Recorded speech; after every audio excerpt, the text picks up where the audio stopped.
ஸ்ரீ பிரம்ம சம்ஹிதை முதல் வச்சனத்தின் விளக்கத்தின் 16ஆம் பகுதி. சத்தியவிரதம் சத்தியபிரமம் திரிசத்தியம் என்று கூறப்பட்டுள்ளது. அதாவது இறைவா, தாமே சத்தியத்தின் சங்கல்பம், தாம் எடுக்கும் எந்த சங்கல்பமும் உண்மையாகிறது. அதன் உண்மை தன்மையை தாமே காக்கிறீர்கள். எனவே தாமே சத்தியத்தின் விரதம். தம்மை அடைவதற்கு சத்தியமே ஒரே வழி. ஆனால் தாமே சத்தியத்தின் மீது இருக்கிறீர். படைத்தல், காத்தல், அழித்தல் ஆகிய 3 காலங்களிலும் தாமே சமமாக பிரசன்னமாக இருக்கிறீர். எனவே தாமே சத்தியம். ஐம்பூதங்களின் தோற்றத்திற்கு காரணமானவர் தாமே. மீண்டும் அவற்றின் தோற்றத்திற்கு பின்னர் அவற்றின் உள் கட்டுப்பாட்டாளராக தாமே வசிக்கிறீர். அழிவிற்கு பின்னரும் தாமே நிலைத்திருக்கிறீர். கிருத் அதாவது நல்ல சொற்கள் மற்றும் சத்தியம் அதாவது சமமான பார்வை ஆகிய இரண்டையும் வளர்ப்பவர் தாமே ஆவீர்கள். எனவே சத்தியத்தின் வடிவில் உம்மிடம் நாங்கள் சரணடைகிறோம். இங்கும் கூட அன்னை தேவகியின் வார்த்தைகள் இந்த கொள்கையை உறுதிப்படுத்துகின்றன. மறைந்த உலகில் 2.5 யுகங்களின் முடிவில் மகான்கள் தொடக்கத்திற்கு சென்று விட்டனர்.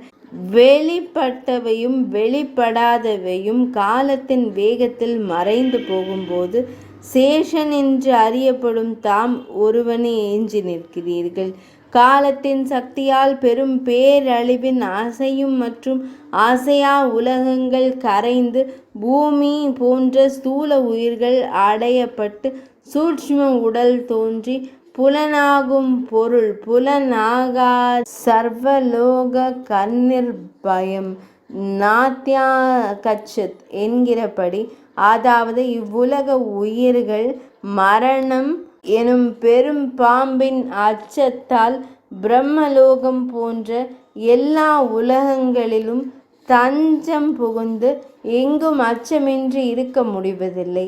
ஆனால் அத்தகைய அச்சம் கொண்ட உயிர்கள் அதிர்ஷ்டவசமான மகான்களின் சகவாசத்தை அடைந்து உமது பக்தியின் தாக்கத்தால் உமது தாமரை திருவடிகளில் தஞ்சம் புகுந்து உலக பயத்திலிருந்து என்றென்றும் விடுபடுகின்றன. மரணம் கூட அவர்களை விட்டு விலகி ஓடிவிடுகிறது.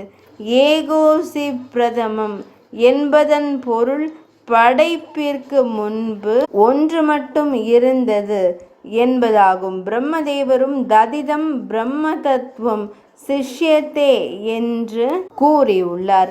அதாவது இறுதியில் ஒரே ஒரு அத்வய பிரம்மம் மட்டுமே எஞ்சி நிற்கிறது. ஸ்ரீ கீதையிலும் அது கூறப்பட்டுள்ளது. பிரம்மணோ ஹி பிரதிஷ்டகம், அந்த பிரம்மத்தின் பெருமையும் நானே.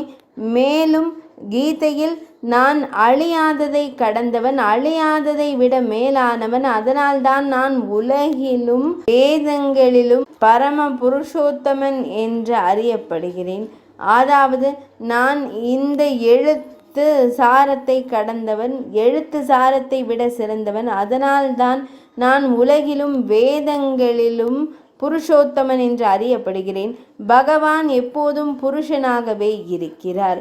ஸ்ரீ பிரம்ம சம்ஹிதையின் முதல் வச்சனத்தின் விளக்கத்தின் 16ஆம் பகுதி இனிதே நிறைவடைந்தது.